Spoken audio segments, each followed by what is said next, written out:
Good morning to all of you out there. Welcome to the program agenda. I'm your host, Cito Beltran. It's Friday. Happy weekend to all of you. September 10, 2021. Excuse me, medyo hindi pa nagwa-warm up ang ating lalamunan. It takes a while to warm up for this sort of thing, especially if you have had to sleep with no electricity, no fan, no lights, no nothing for the third night. We are still running on generator power, and we are praying that our friends at Batelec 2 or Batangas Electric Cooperative will finally send someone in our area, especially since mukhang may favoritism. Meron kasi akong sikat na kapitbahay na politiko. Buti pa siya, may kuryente na. Sabi ko, ano, genset? Sabi ko, hindi. Oh, Batelec. So, ayan, bistado ang Batelec. Pagdating sa politiko, kabit kagad. Pagdating sa ordinaryong mamamayan, wait and see. Anyway, let's see. Pag tayo inabutan pa nitong araw na ito, medyo magtatawag na po tayo ng reinforcement. Okay, anyway, let's not get too far into that issue, but I do hope that you're all fine and that you have electricity, you have connectivity, and you have Cignal TV and are tuned on Cignal TV channels 8 and 250, where you can watch Agenda. And you can also watch us via facebook.com .ph, facebook.com.ph, One News, and also sa YouTube po. You can watch us via YouTube. In fact, some of our friends are telling me that YouTube has been very reliable, especially for mga episodes that they have missed. Of course, if you download the Cignal Play app, you can also watch us on the go. And please, when I announce that you can reach us via SMS, okay, ito pong aming telepono na ito, Smart 0968-704-7736. Yan po, I am personally holding this phone because this is dedicated for the program agenda only. Wala pong murahan. If there are topics that you want to be discussed, questions you want to get answers to, reach us via 0968-704-7736. And I promise Team Agenda will respond one way or another. Okay, now, as I said, it's a Friday, so let's go to the front page of the Philippine Star. But before we do that, yan na, nandiyan na. So, sorry. Before we do that, I just want to let our viewers know we have two very interesting interviews today, non-political. One will be a physician.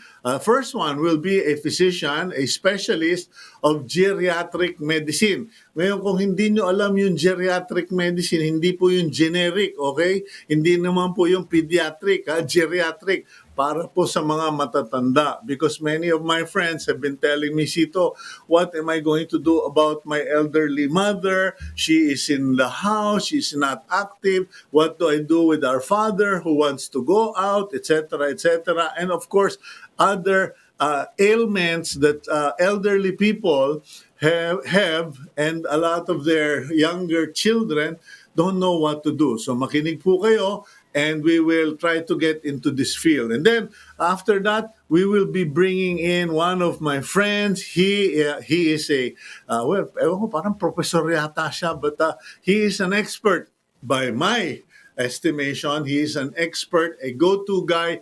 I immediately went to him, called him when all of this pandemic started, and I needed to set up this this digital system where I can now broadcast from my home in Capitolio as well as here in Lipa City. So we will be talking to our friend regarding what you need to know, what you should be doing to set it all up. Okay, but before that, let's go to the front page of the Philippine Star. Okay, yan po. Ayan na po ang front page. Sara's presidential bid out as Rodi guns for VP. Mayor Sara Duterte of Davao City, also the presidential daughter, has announced that she will not be running for any national position, particularly the presidency, since it was previously agreed that only one Duterte will run for national office. In the meantime, we go to the top of the Philippine Star front page. There on the header, you will see House to probe government contracts on yellow cards. Anak ng ewan ko po. Pati po pala yung mga yellow cards na yan ay pinapa-imbestiga na ngayon. And lawmakers from the House of Representatives are calling for another probe on the government's COVID-19 pandemic response, this time over international certification of vaccination or ICV or yellow cards issued by the Bureau of Quarantine. The lawmakers have called for an inquiry on alleged overpricing and questionable bidding process in the contracts for the issuance of the yellow cards. Okay, yan na po yun, no? So, yun ang pangalawang iimbestiga. Nag-umpisa sa PPE, face mask, face shield. Ngayon, pati yellow card. Ewan ko lang po. Be careful, ladies and gentlemen, because sometimes the calls are legit. Sometimes it's more like, paimbestigahan nga natin para madyaryo naman tayo dahil malapit na mag-election. I'm not saying this is what's happening here, but sometimes you have to be careful. Do not run to the conclusions. Anyway, below that, you have news that General Parlade, the controversial military official who has been accused of red baiting and red tagging, etc., has been named Deputy Director General of the National Security Council. Okay, so we will find out if that is going to hold water, if that is going to really get pushed past the senators and congressmen who have developed a distaste for him. On the other side, on the right side, a witness is reportedly ready to expose the pharmacy deal, okay? And saying that a syndicate is behind the Farmally deal, okay, where that the Senate is now investigation. Ayan po. So, ayan na. Meron ng testigo si Senator Ping Lacson. Ang tanong, yung bang testigo ay merong maipapakitang ebidensya. And I guess when they are now, what they're now doing is just collecting everything to prove that. Okay. Beside the main headline of the Philippine Star, we have Pacman faction not backing Rodi bid. Yung grupo ni Senator Manny Pacquiao in the Partido Demokratiko Pilipino or PDP Lakas ng Bayan is rejecting the vice presidential bid of President Duterte, saying he no longer represents the party's ideology. Okay, ideology and ano ba ito? He is no whatever. He is not representing the interests of the PDP Laban Pacman group. Okay. Afghan refugees now in the Philippines. Okay, consistent to our historical support for displaced persons, refugees of war. The Department of Foreign Affairs has announced that Afghan refugees have been accepted into the country. Okay, so parang walang pinagbago yan. Noong World War II, we were the only country who accepted Jewish refugees from Europe na papagas chamber ni Hitler. And during the Vietnam War, we were a site for refugees from the Vietnam War. We had refugee camps and processing centers in Bataan. So this is consistent with the Filipino compassion for others. And mind you, we have always benefited from this. So kasi nga, tingnan nyo ngayon sa Israel. In Israel, Filipinos are treated with respect because they don't forget. They do not forget and have not forgotten. Even in Korea, there is a monument in Korea, if I'm not mistaken, recognizing the contribution of Filipino soldiers, etc. Okay, now good news, bad news. Metro Manila mayors seek easing of restriction for fully vaccinated. The Metro Manila Council or Council of Mayors have passed a resolution that supports the bakuna bubble concept of Presidential Advisor Joey Concepcion. They believe that this is going to be the only way possible for us to open up the economy safely. And so the Metro Mayors are now going to endorse it to the IATF or has endorsed it to the IATF. Pero from what I understand, the DILG is opposed to the idea as per directions of the DOJ. In their opinion, the Department of Justice Secretary said that it is discriminatory or can be perceived as discriminatory in violation of rights. So, yun po yung good news. Sabi ng mga mayor, sige, palabasin nyo may mga bakuna. Let them live life normally.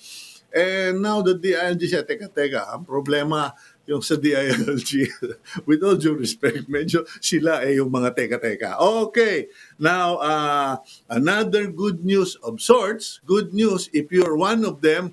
Bad news if you will never be like them. Okay, the Philippines' richest, yung mga pinakamamayaman sa Pilipinas, Philippines' richest, see collective wealth increase by 30% according to Forbes. Forbes magazine yata yan, if I'm not mistaken. Anyway, based on their study, if you put together all the rich people in the Philippines, and if I'm not mistaken, it was not even 20 of them, parang 10 lang yata sila yung top 10 richest in the Philippines. Pag pinagsama-sama ninyo ang kanilang yaman, if you put together their wealth compared to past years, their collective wealth went up by 30%. As they said, the rich get richer, the poor get poorer. Okay, further down, and the last two pieces we have, U.S. 7th Fleet, nothing China says will deter us. The U.S. Naval Forces will continue to patrol the South China Sea, and nothing that China says is going to stop them from doing that, and they will definitely not make paalam or hindi sila bubusina sa China kung sila ay dadaan. Okay.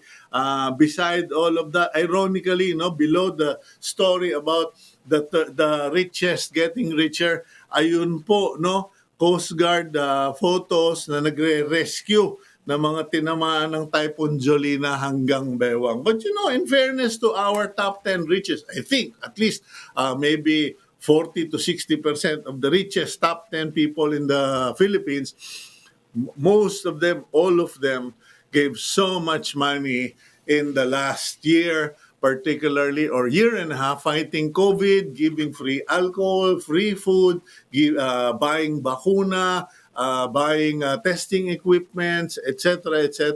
And, sabi nga nila, di ba? There is one who holds his money and becomes poorer, and there is one who opens and shares, and money just keeps pouring. Kumbaga, the Lord blesses our wealth. Okay, And for today's quotation, para sa inyong mga frustrated na, galit na sa mga nangyayaring pamumulitika sa Pilipinas, do not be deceived. God is not mocked. For whatever one sows, that will he also reap. And let us not grow weary of doing good, for in due season we will reap if we do not give up. Huwag kayong madidismaya, huwag kayong mawawala ng gana. Kasi may mga kaibigan po tayo who keep telling me, Cito, what kind of choices do we have with the politicians in this country? I mean, truth be told, none of them are inspirational. None of them are awe-inspiring. Kasi puro may mga agenda, may mga sabit. But you know, see, I always tell them, okay lang, there is God. And if there is no God, well, mag-migrate ka na laang. Okay, let's go to our first guest for the day. Medyo yung ating pong first guest, very important to many of our friends and viewers who are dealing with issues of diseases, complications for the elderly. May mga matandang magulang na nagkakasakit, na COVID, na nagkaka-dementia, etc. So, let's go to Lourdes Carolina Dumlao, Doctor of Medicine. She is also the President of the Philippine Society of Geriatrics and Gerontology and Vice President of the Philippine College of Geriatric Medicine. Dr. Lourdes, good morning, Doc. Hi, good Okay, morning. Thank you for the invitation. Okay, Doc. Good morning, and My choppy. I just want Okay. to, so that our viewers have an idea of what I'm talking about. Could you explain, what is a geriatric doctor, and what are your particular concerns?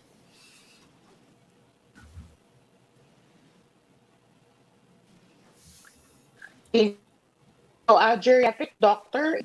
So, just like you have your cardiologists and your pulmonologists who specialize in the heart and the lungs, respectively, my subspecialty is geriatrics, and I specialize in older people. If you ask me who are the older people legally here in the Philippines, those that are 60 and above, those that qualify already as being senior citizens. Most of the diseases that we treat are those that you commonly see in older patients, like dementia. No, those with chronic diseases, of course, because I'm an internist, I still treat hypertension, diabetes, chronic obstructive pulmonary disease. No? Normally, older adults will have multiple diseases, no? And we tend to look at them as a whole. So the treatment approach of a geriatric specialist is usually more holistic. Okay, now a lot of my friends have been telling me or sharing their concerns or problems with elderly people during the lockdowns. I'm sure you have had consultations regarding these problems. What are the predominant or most common medical concerns that you have to deal with regarding elderly people?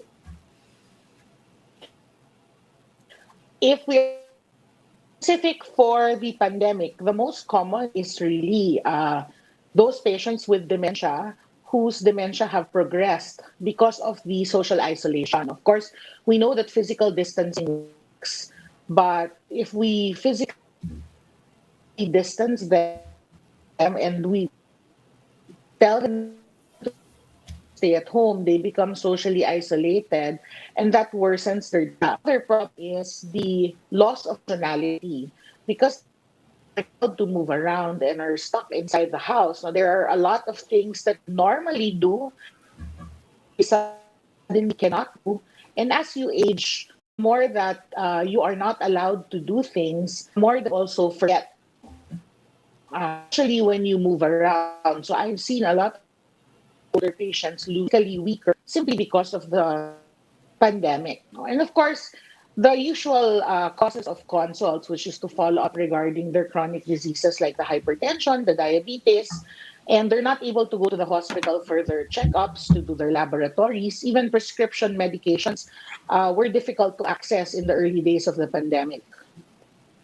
Yeah, pati nga ako medyo napadiskurso ako sa isang pharmacist eh. Sabi, "Sir, luma na itong ano mo, reseta mo eh, itong prescription Mm-mm. mo." Sabi ko, "Anak, baka gusto mo ikaw pumunta doon sa Metro Manila at ikaw makipagsapalaran sa COVID, ano?"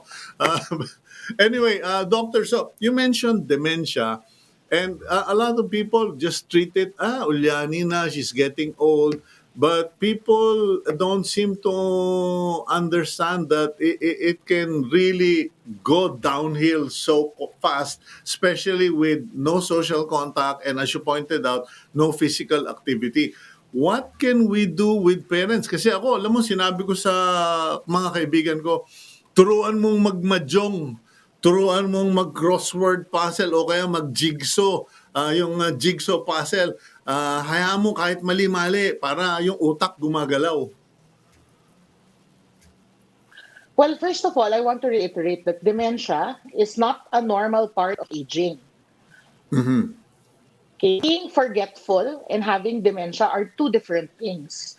When we say dementia, the forgetfulness already impacts functionality. For example, if mom cooks adobo every Sunday, and then suddenly you notice she cannot remember the ingredients to adobo, which she cooks weekly, then you suspect there is a problem.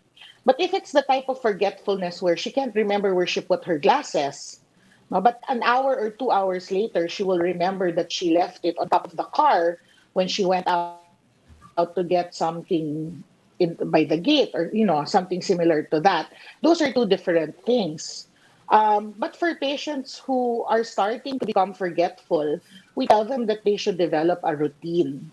So if they're not allowed to leave the house and the stay-at-home orders are still in place, even if you're at home, you should develop a routine which includes regular physical activity.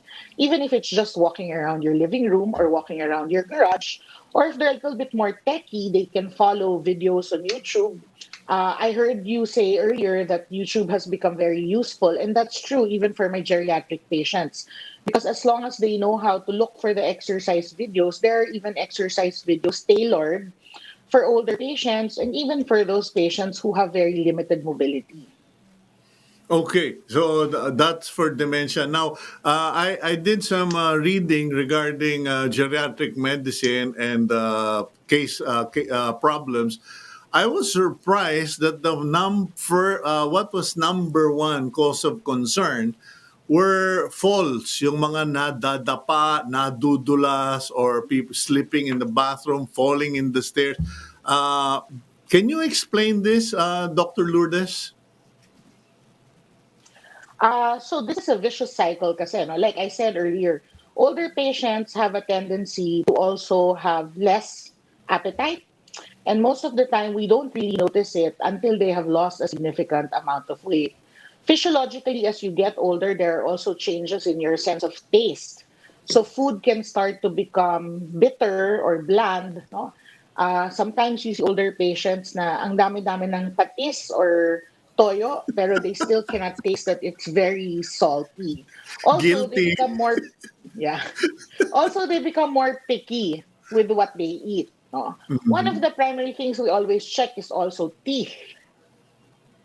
Sometimes we don't pay too much attention to it, but the older you get, sometimes the teeth are loose. If they wear dentures, they're ill-fitting. So chewing is a problem, and that's why they're not very eager to eat foods that they normally like. Kasi mahirap na pala for them to chew it, but we don't notice it. No? So when older patients get thinner, they lose muscle mass. And they also don't move around as much. No? Older patients are usually less active. They just sit down, they watch TV, they'll fall asleep on the chair while watching the TV. So maybe physical activity is only limited to really moving from one room to the other, from the kitchen table to the bedroom to the bathroom. So when that happens, become more frail. And when you become more frail, thinner, your body is less able to adapt to certain traumas like falls.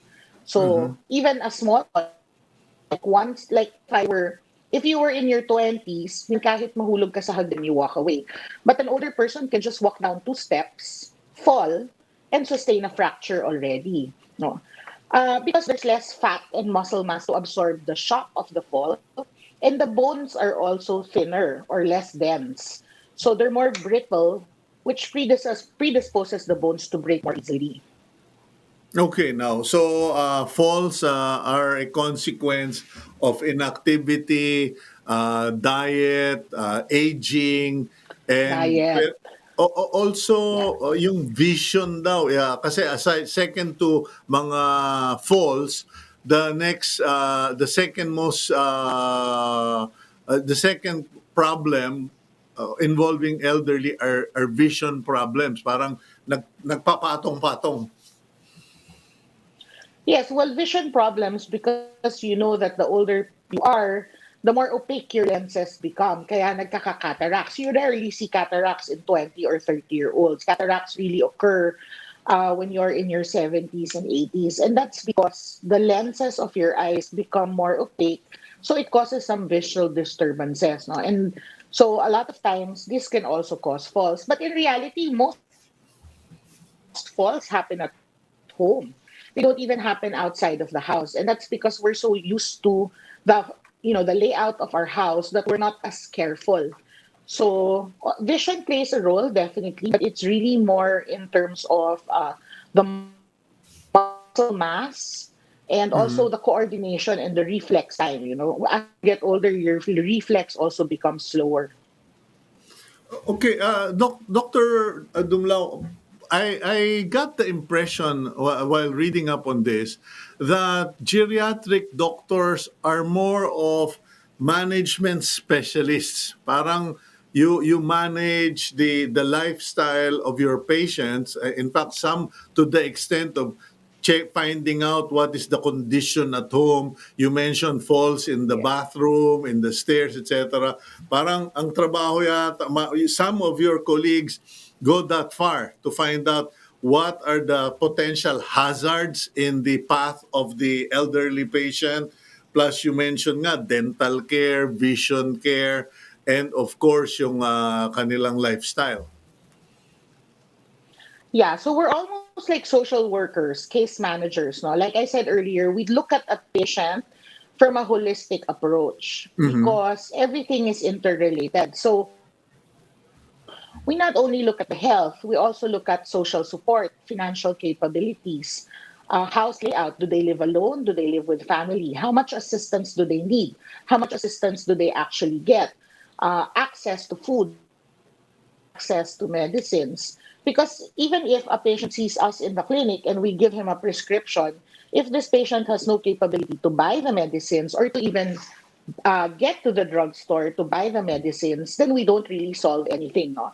So geriatric medicine doctors, who by the way are very few in the Philippines, look at all of this from one approach so that you can try to find solutions, both pharmacologic and non-pharmacologic. And it's important for us to always involve the family in the care, no? Because maybe 90% of the time, if you're caring for an older person, it also involves the people around him.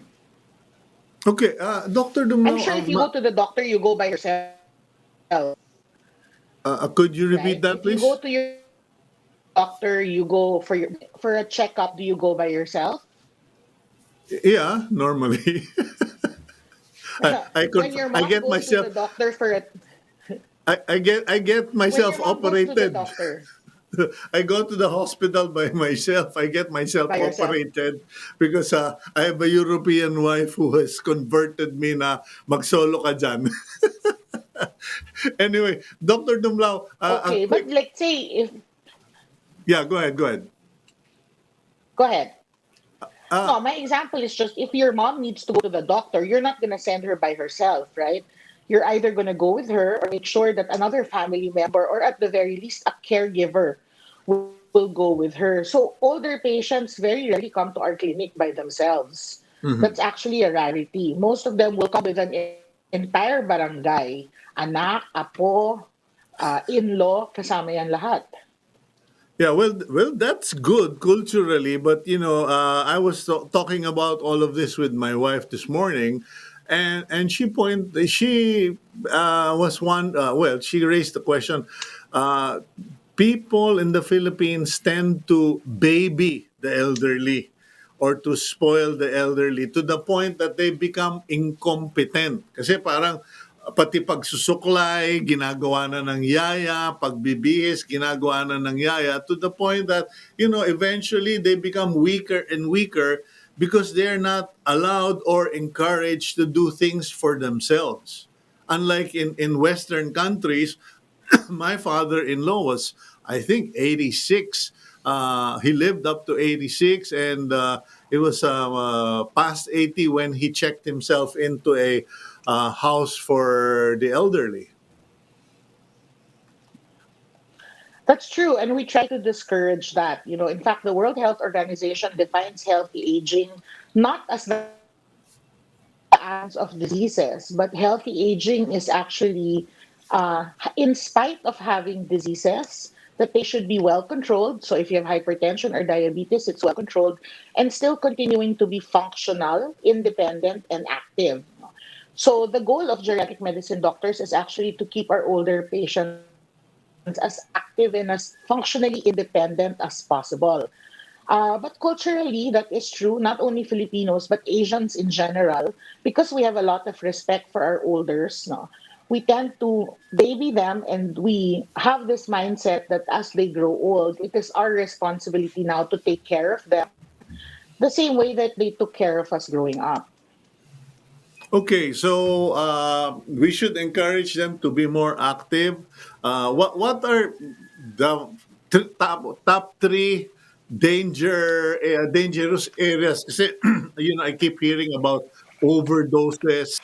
I keep hearing about other complications that the elderly encounter. Ano ba yung mga dapat pag-ingat? What should we watch out for when we care for our older parents or elderly family members? Also yung parang overlapping them or being overprotected. Yeah, number one is I'm really an advocate of teaching my patients and their families that forgetfulness should not be taken as a normal part of aging. And if they notice that forgetfulness is becoming more persistent or more bothersome, especially in the usual activities of the older patient, they should come in to make sure that this forgetfulness is not dementia. Number two is most older people have so many medications. It's very common for me when I ask for a list of medications that they come out with a whole yellow pad back and forth yan, and they take about 30 to 40 pills a day. And they'll tell me that they've been taking these medications for 10, 20, 25 years. But nobody's ever really checked if they even still need these medicines or if these medicines are still giving them any benefits. And they love to take their supplements. If I look at medication list, a lot of times there are only actually four medicines, but there are 16 supplements and herbal medications. So for me, this is one of the basics that we always review what medicines older patients are on. And then lastly, of course, is activity. Because we don't want them to be losing muscle mass. We don't want them to be getting weaker. We don't want them to be more prone to falling and sustaining the fracture. So always encourage that they should be allowed to do the tasks that they can still do in the house as long as it keeps them safe and the people around them safe. Like I have some patients, they still like washing the dishes, but their families don't want because it requires them standing at the sink. But I tell them, if she can still wash dishes, as long as she's not washing dishes of 10 different people, you just allow her to do what she can still do. Don't just have her sit at the table watching everyone around her move around.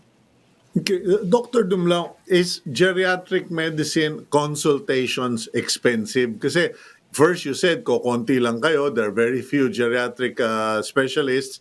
And I think in this day and age, because of ignorance or lack of information, people presume, ay naku, mahal yan. Mahal magpa-doktor para sa ganyan.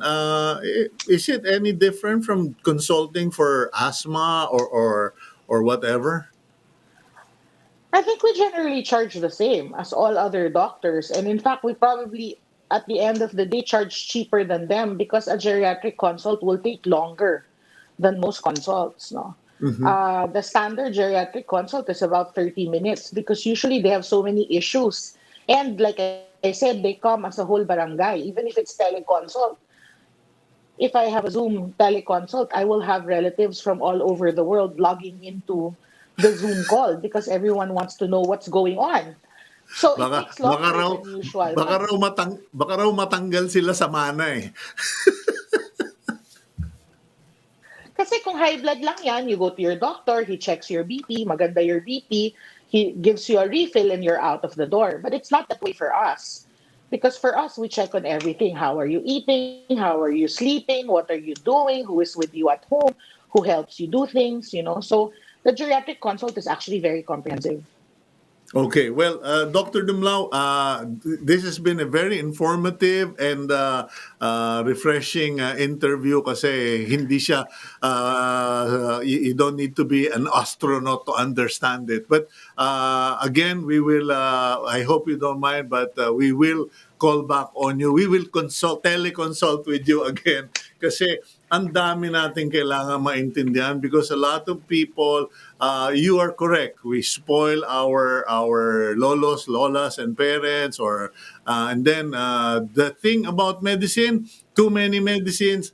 I will testify to that because that happened to my grandmother. One morning, I saw her pill box and I challenged all of the prescriptions. And correct, from 16, it went down to 4, and her memory slightly recovered. So thank you for that piece of information. If you don't mind, we will call back on you. Thank you very much, Dr. Dumlao. Thank you. Although I was told that the topic today was arthritis, ha? Ayan na, sinasabi ko, hindi nagkaintindihan. But, nonetheless, you managed it quite well. So, we will go to arthritis, gout, kasi pati ako, tinamaan na yata ako ng arthritis. We'll find out about that soon. Thank you, Dr. Dumlao. Yeah. Thank you. Have a good day. Keep safe. Okay. That's Dr. Ayan na, Arbic, lagot kayo. Dr. Lourdes Carolina Dumlao, Geriatrics, Internal Medicine, VRP Medical Center. Okay, let's go straight to our second interview.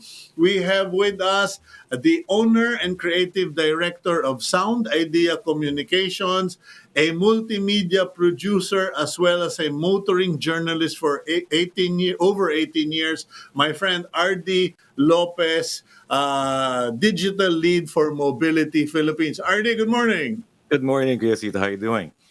I'm embarrassed from that last interview, as you gathered. Okay, but hey, be transparent. In any no, because I really didn't want to talk about arthritis and gout this morning. I have it. Let's leave it at that for the time being. But moving forward, let's talk about digital stuff. We observed something. It's nearly 2 years of COVID-19 lockdowns. The business has shifted from face to face to online. Communications and representations are done digitally. And yet, there's so many people who still have not joined the band, so to speak, have not invested, or don't even know what to do. And I figured, hey, if there's someone who can do that, it would be the guy I went to when I started, Ardie Lopez. So could you give us a lecture this morning, Professor? Most definitely.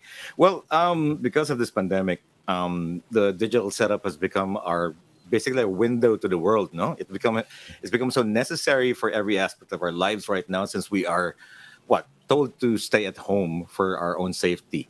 So this is our basically how we learn, how we teach, how we communicate, how we get together with our families, how people get married sometimes, and all those other family occasions. So I can't emphasize enough the importance of having a proper setup and having to be a little bit less tech averse, so to speak, because I understand that not a lot of people are very comfortable with all this technology, having to surround them every single hour of every day.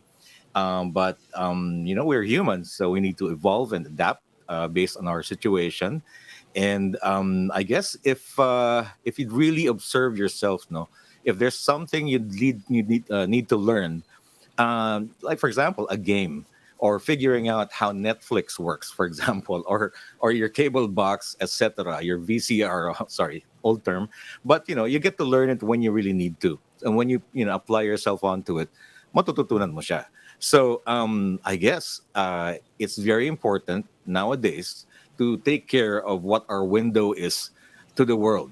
So it's important to have even the most basic setup for your communications channel, our Okay. workstation, our little technological enclave, so to speak.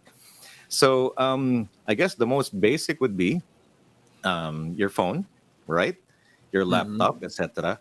But let us jump onto what is a little bit more advanced. Those who want to set up home studios for tutorials, for teachers who want to teach a little bit more, um, uh, those who are working from home, and there are a lot of us who go into Zoom meetings every now and then, almost every day. Then it's important to learn the most important aspects of it.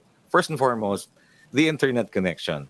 Diba? Parang we are complaining about parang there's not enough bandwidth, or it's not stable enough, and it's not fast enough, the download speed, the upload speed.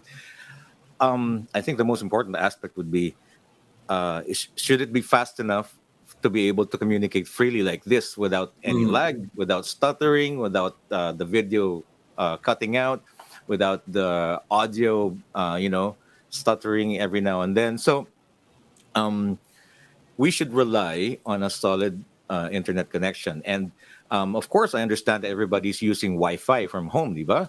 Or Mm-hmm. even mobile data connections, depending on their location and situation. But if you are stepping up and going out there trying to vlog, trying to come up with lectures or instructionals or tutorials, etc., then you have to also step up your connection. Okay. Mo- RD, yeah, if you don't mind, no, kasi we will run out of time yeah, if we get too much details. technical. But Yeah. as far as internet connections are concerned, my experience has been I no longer rely on a mobile phone data. I went to PLDT. I reached out to them and they gave me fiber optic. And then I discovered that it's not just the fiber optic, it has to be the speed, 100 Mbps or above or beyond. Ika nga, sabi nga ng Star That's Wars, ideal. beyond. Yeah. Yes, Ah, definitely. So 50 Mbps would be the bare minimum to be able to video stream like this without any problem. But you should be letting yourself go from Wi-Fi, get back to being wired. Pinaka-importante, attach, for example, your laptop or your desktop via a LAN cable. That's, okay. Yung Okay, yung there you go. sinasabi po ni RD, connect kayo may kable. Kasi marami sa atin from the poste to a router to a Wi-Fi, etc. Si RD and me, we are hardwired. We are connected by a cable to the laptop. Now, RD, but what about using cell phones? Kasi when we started, I remember, kinakantsawan mo pa ako noon eh. Gamit ko yung aking 12-year-old na laptop. Sabi mo, Kuyang, you better get a webcam. Correct. Well, if you don't have any choice, and I understand that some people just use their smartphones, etc., and they have to use their mobile data and rely on Wi-Fi, then at the very least, use a stable platform for it.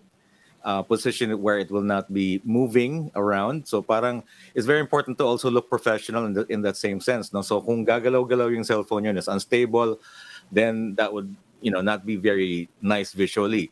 Second, set your, for example, if you're using a laptop naman and it's built-in camera, position your laptop so it would be at least at eye level. The camera should be at the very least eye level or a little bit higher than your eyes para naman mas flattering ng kaunti. And then, if you can't position your laptop or your smartphone in the most ideal manner, you can position yourself.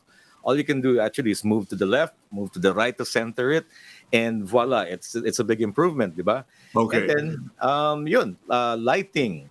Okay, wait a minute. Before you Yes. go to that, Ardie, let's go Yes. for a quick break, and when we come back, let's jump on from positioning to lights, etc. We'll Yes. be right back here on Agenda.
Okay, welcome back to the program Agenda. I'm your host, Cito Beltran, and joining us as our guest lecturer, Ardie Lopez of Digital Lead for Mobility Philippines. Okay, Ardie, quick review.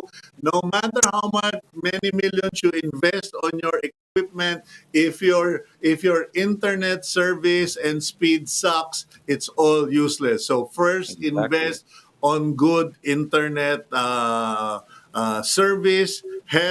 Use hard LAN or hardwire to connect to your mobile, to your laptop or your computer, and do not share your internet service while doing lectures or a program. In fact, PLDT has a program na you get priority if you're the one who needs it most. So yun. Okay. And then Exactly. you mentioned that we need to invest. Alam niyo po mga kaibigan, hindi pwedeng tipid-tipid or pwede na. Iba na ang digital age. You need to buy, at least as RD pointed out, you either buy a tripod, a tool for that will hold your phone or your laptop na at eye level para naman gwapo o maganda kayo. Hindi yung ilong, butas ng ilong nyo ang nakikita. Okay, Definitely. Ardie, you went to lighting. Kasi Yes. may mga tao, bigla sabi, uy, kailangan mo maraming ring lights sa mga diffuser, ganito, ganyan. But please, continue. Actually, what you need to take care of when it comes to lighting is, of course, you are well illuminated, kitang-kita lahat ng detalye and all that. So you need a light that would not be too harsh naman to your face. So what you can do is, if you don't want to invest in expensive lighting as for now, and you don't know which to buy, what to buy, your common study desk lamp would do. Wag lang yung nakatapat exactly to your face because the shadows are going to be too harsh and mukha kayong deer in the headlights, so to speak. You can soften that by getting some tracing paper, onion skin, masking tape it on top of the lamp, and don't point it directly to your face. It could be somewhere on your side, this position, quarter view, so to speak. So diffuse yung lighting, more flattering. And then, of course, second, take care of your background. That is what you don't normally see. That is how chaotic it could look like, and all full of clutter, full of equipment, etc. But on what the camera sees, what the audience sees, would be a clean and presentable background as your working space. Kasi nga, that is your RD, window to the world. Yes. yeah, RD, this thing about backgrounds, kasi, me, I'm using my small garden here in Lipa as my background. In Lipa, in Manila, when we first started, I think it became a global trend that everybody had a bookshelf. Kumbaga parang scholarly. And then when they got sick and tired of looking like, lawyers and teachers, everybody created different backdrops. Yung bang, yung program may app na parang digitally generated green screen. Exactly. Okay, now I noticed that a lot of people look really weird on those backgrounds. What's your take on that? Okay. Well, of course, using a green screen offers the flexibility of changing your background instantly. So, if you're fond of, for example, going to meetings na iba-ibang background mo, that would be great. And also, if, for example, limited yung area mo where you can do your video conferencing, where it's quiet, where it's where you have your connection near to that, the modem, etc., with your cable. So, the green screen would be useful for that.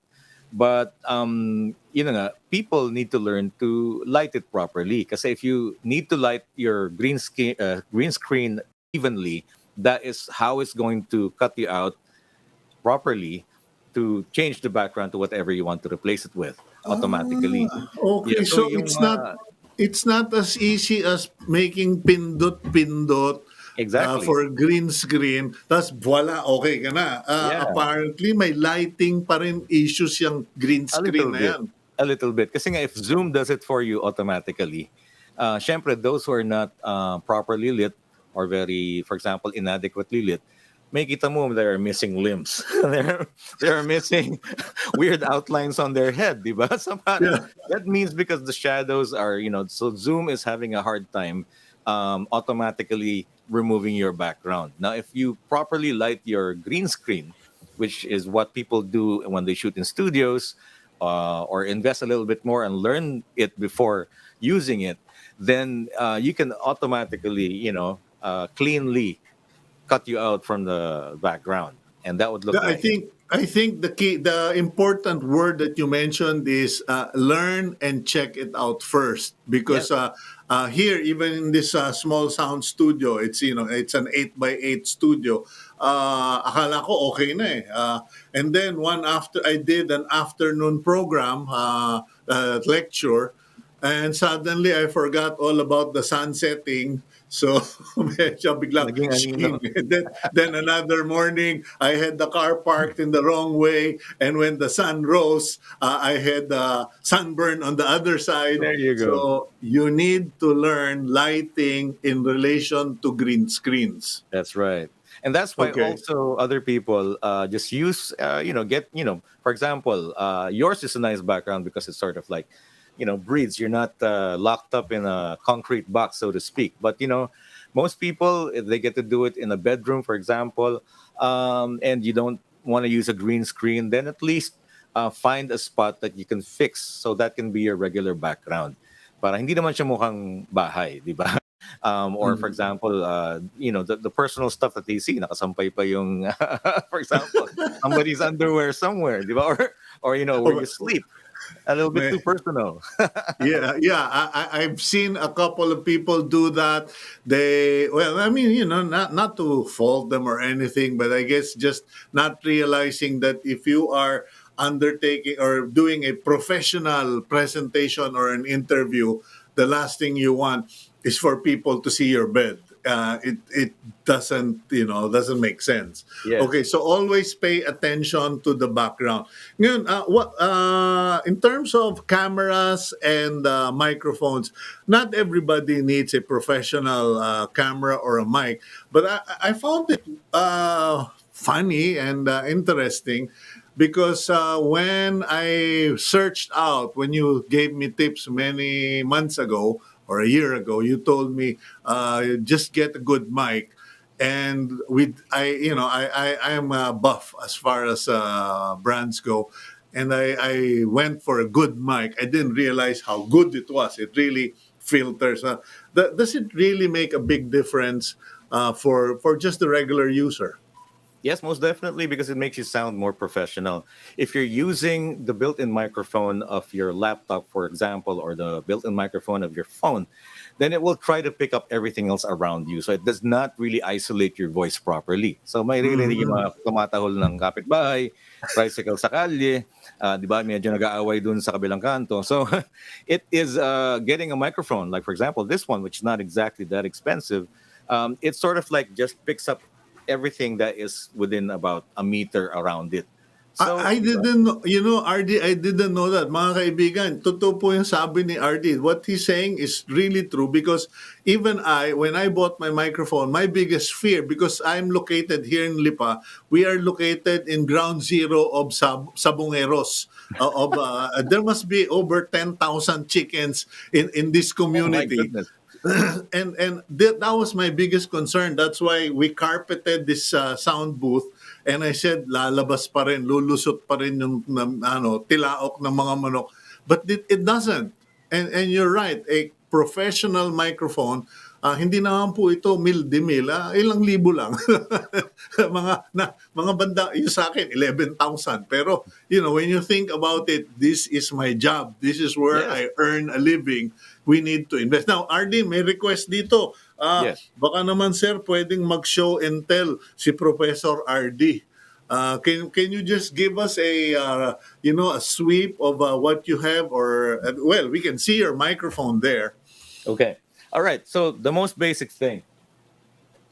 Um, this is called a video rig for smartphones. It looks a little bit intimidating, but it's only like basically a casing where you attach your cell phone, right? Your smartphone right here.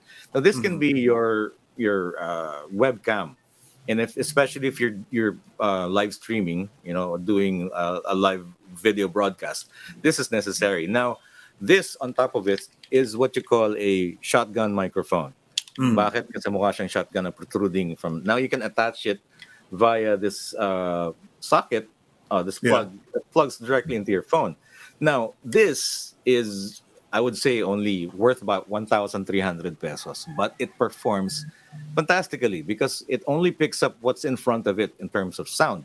So it isolates your voice very nicely and it rejects the ambient or the extraneous noise sa paligid. Just a little over 1,000 pesos Yes. for the what you Shotgun call that, microphone. the Shotgun. microphone, and including the mount, No, the mount is called a video rig kasi kung nag-shoot ka video sa rig, labas. yeah. Yes, this is just still over $1,000, about 1,500 ganyan. And Oh. kung mahilig kayo mag Lazada, mag Shopee, etc., they're all there. And Okay. substitutes for the most expensive brands that work almost just as good at about 20% of the price or even less. You'll find them there. You just have to be a little bit more You industrious. know I really appreciate that, RD, because at about 3,000 pesos, you're ready to go. Just stick your phone Yes. in, plug it in, and set it up in front of you at eye level, and you're good to go. What Right. else? Of course, don't forget to sort of like update yourself in terms of how you conduct yourself in front of the camera. So if you have all your equipment, you're all set up, maganda na yung internet connection mo, your lighting, your audio, what's next? How you conduct yourself in front of the camera. Pag naka-on na yung camera and you're talking to an audience, you're not just conversing with them like you're talking to your barkada, di ba? It's like this when you talk like, no, of course not. You project. That's why the microphone is there, is to pick up every nuance of your voice. Now, you can always project by speaking in a modulated manner, but still you want to still sound like a human being. Yung parang, and now, today. So, you up the way you present yourself. Of course, Energy. energy and make a connection with your audience. Make eye contact. In this case, eye to camera contact. That means you're talking to your audience. And then, try not to have some dead air when it comes to discussing something at the same time. Di ba? Parang, there you go. Ayan po mga kaibigan, ladies and gentlemen, okay? I regularly, as much as I can, have straight or eye contact with the camera. But in reality, the camera is here, the monitor is here. and I just do quick glances, etc. And when they shift the full frame to RD, that's the only time I can actually watch RD full time. So that's what RD is talking about eye contact with the audience. Keep Correct. your eyes on the camera. Don't look down talking to the camera, or don't look to the side kasi parang may tinatago tayo, no? And then yung energy, whether it's for the office, whether it's for a program, you need to have energy. Anyway, we're down to our last 2 minutes, my friend. Biggest mistake, quickly. Biggest mistake is definitely not investing enough or not giving enough thought to your equipment when it comes to video conferencing, etc. Isipin mo na ang laking gastos naman ito, bibili ko ng all these things. But what are you saving by staying home? You're not spending on 3,000 pesos of gasoline every week. Di ba? You don't go out to eat as much anymore and stuff. And this is like your tool to get to communicate with the rest of the world and your loved ones and your friends. So it deserves that much attention. Di ba? So at least learn it a little bit. You can ask around. People who are in this profession are all too willing to help you with the most basic information that you will Are need. you online, or do you have like a Facebook page, RD? Yes, yes. You can find me as Lopez, or you can find me at Mobility PH. I post my car reviews, motoring videos right there. Okay. Well, gotta go, my friend, because if not, I'm going to be paying the fine. But you did a Yeah. really good presentation, and I Thank you hope so that our much. viewers will look for you in RDO. Lopez or in Mobility PH. Thanks very much, Yeah. RD. Thank you, Kuya Cito. Have a great day. Okay, that's Ardie Lopez, and I'm Cito Beltran thanking you for joining us this week. We hope that you will call us, reach out to us on via SMS. Let us know what you want to hear on Agenda. Take good care of yourself. Happy weekend. Keep it here on One News.